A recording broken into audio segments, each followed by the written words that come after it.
Your family are probably your biggest concern, and you will be their biggest concern during this journey.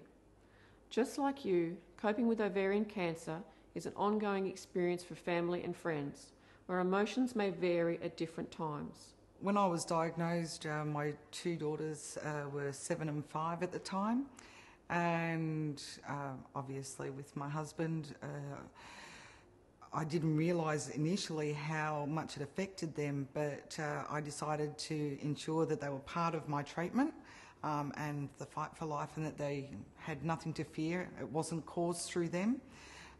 So I brought them into the hospital, and they saw the social worker who actually got them to visualise by drawing cells, understanding what a good cell was and what a bad cell was, so that they could see what happens with cancer cells. They got to see people in photos who had lost their hair, so they knew what was coming up with mummy. And one of the important things was that the children always felt part of it, and I wanted to ensure that they understood what was going on with my cancer treatment, because they're going through it just as much as what I was. When I'm crying, they're trying to be strong, but they're crying inside and they're so fearful. And that word cancer, when they still hear it today, they still cringe with fear. With my family, I found it a lot harder to deal with particularly my parents, because they were elderly. That was quite difficult, because it's looking at your own mortality, and to think that something might happen to you before your parents. It's very confronting. It's probably the most stressful thing that I've had to deal with. You go from a situation where your wife's healthy one day to she's got a serious illness, and you don't know the outcome of what that will be, how serious it is. All you know is your wife's got ovarian cancer. What does that mean? What will the prognosis be? And it's a very stressful and worrying time. We didn't know what was going to happen, and it's a disease we didn't understand either. My mum Sandra was diagnosed with ovarian cancer almost 2 years ago.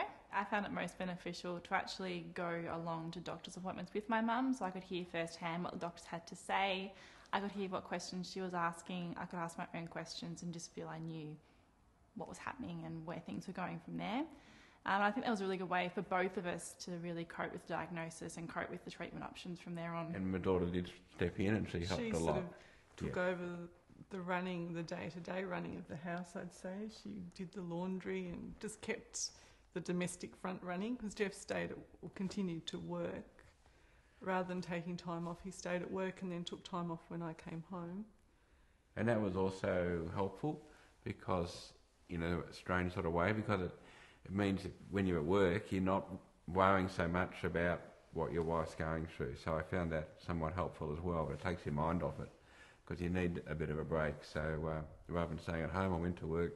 Sure, I might not have been working as well as what I might normally do, but at least it was in an environment that I'm used to. So there were a couple of people in particular who invited me over for dinner, invited me over for a drink, and it was great to be able to talk to those people and go through what we were experiencing at the time. It was quite somewhat relieving. The kids with their mums going through a similar sort of situation, a really good thing is to just sit with them. If they're in hospital and they want company, just go and sit with them. If they want a packet of chips, go and buy them a packet of chips. Just be there in whatever way you can. Even the smallest gestures can mean a lot, and that really helps them get through. And also just talking to your siblings, talking to your friends. Don't feel like you have to go through this alone. You may find it helpful for your GP to arrange a family meeting to answer their questions.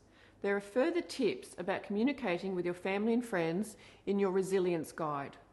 Ovarian Cancer Australia also has a booklet for friends and family which we can send you.